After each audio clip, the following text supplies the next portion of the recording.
C'est une nouvelle qui va réjouir tous les militants de la protection animale. Ce matin, la ministre de la Transition écologique, qui s'appelle comment? Barbara Pompili. Bravo, ouais. Don't you know Pompili? You've got to Pompili. Elle a annoncé que la présence d'animaux sauvages dans les cirques itinérants allait être interdite. Et oui, si pour l'instant aucune date n'est fixée, la décision a été prise. Regardez, petit récap. Je vous annonce la fin progressive de la présence de faune sauvage dans les cirques itinérants. La fin de la présence d'orques et de dauphins dans les delphinariums inadaptés à leurs besoins de mammifères marins. La fin des élevages de visons pour leur fourrure en France et le soutien aux actions collectives des parcs zoologiques pour l'amélioration des conditions de détention des animaux. C'est une transformation progressive de ces secteurs que nous engageons. Une transformation qui ne doit pas être pensée contre les professionnels concernés, mais bien avec eux. Alors voilà, vous réagissez chez vous. Tiens, est-ce qu'elle a bien fait, Barbara Pompili, d'interdire les animaux sauvages dans les cirques? Ça, c'est un truc, c'est un gros débat. Hein. Gilles Verdez, vous dites quoi? Énorme débat, moi je suis pour. Franchement, il fallait le faire. Non. Il y a 500 fauves qui sont concernés. Et franchement, les dauphins et les orques dans les delphinariums, un orque, il est prouvé qu'en captivité, il meurt des années plus tôt qu'à l'état sauvage. Il ne peut pas faire ses 180 km. Il est contraint et forcé. Il fallait arrêter tout ça. Qui pense qu'elle a fait une erreur? Qui pense? Oui, parce que c'est une question de timing. Pourquoi aujourd'hui, on est en pleine crise sociale, on est en pleine crise sanitaire. Elle nous annonce que le gouvernement va débloquer 8 millions d'euros. Je suis désolée, mais est-ce que là, il n'y a pas un combat un tout petit peu plus urgent à mener? On est tous d'accord. Voilà, on veut le bien-être de la faune sauvage. Enfin là, franchement, est-ce que c'est l'urgence? Non, je suis désolée. Après, il y a des cirques qui vont se tirer la langue. Hein.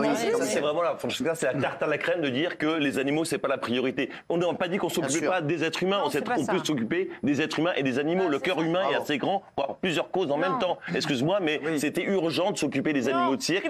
Tu peux poser un tabouret dans la savane, tu pourras attendre 10 ans. Il n'y a pas un éléphant qui va s'asseoir dessus. Tu ne vas pas monter sur un orque et faire du rodéo. On inflige des choses aux animaux pour leur faire faire des choses pour le public. Il faut arrêter ça. C'est une souffrance pour les animaux, les cirques, les animaux dans les zoos peut-être, les animaux qui sont en voie de disparition. Mais autrement, laissons-les dans leur milieu naturel. Très vite, Isa. Non, tu peux interdire certains animaux. Tu peux pas dire arbitrairement, faut supprimer tous les animaux sauvages des cirques.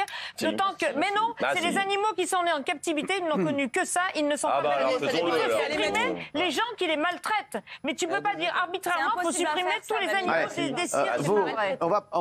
S'il vous plaît, René. Ouais, mais justement, ils appellent, pour une fois, je suis d'accord avec Jean-Michel. Jean-Michel, lui, c'est Jean-Michel. Je connais pas le secteur. Mais non, mais on peut mener des actions parallèles, voilà. Et les animaux, quand on dit ils sont nés en captivité, ils peuvent pas. Mais ils sont nés en captivité parce que ils sont en captivité, les parents. Mais maintenant, si tu n'en as plus en captivité, il n'y en aura plus. Je suis tous les animaux. Je regarde quel est le document animalier. Et moi, quand je vois un animal, en plus dans les cirques, certains cirques, il faut voir l'état des animaux. Le problème, c'est que le directeur de communication de Marineland qui s'est exprimé a dit quand même que ça se faisait vraiment un peu trop à la hâte et qu'il aurait préféré en parler en amont avec le gouvernement parce que le gouvernement a demandé des castrations chimiques et il pense que ça va aussi traumatiser les animaux d'une autre façon que de leur faire subir ce qu'ils vivent actuellement. Donc il aurait aimé que ça se fasse moins vite et qu'on puisse discuter ensemble pour le faire au mieux aussi pour les animaux plutôt que ça être à la hâte. On va voir ce qu'en pensent les téléspectateurs.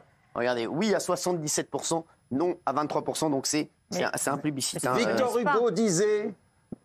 Hugo disait, c'est important, l'enfer n'existe pas pour les animaux, ils y sont déjà. Ah ouais. C'est joli, non? C'est Victor Hugo qui disait ça. D'ailleurs, on l'embrasse ses avenues.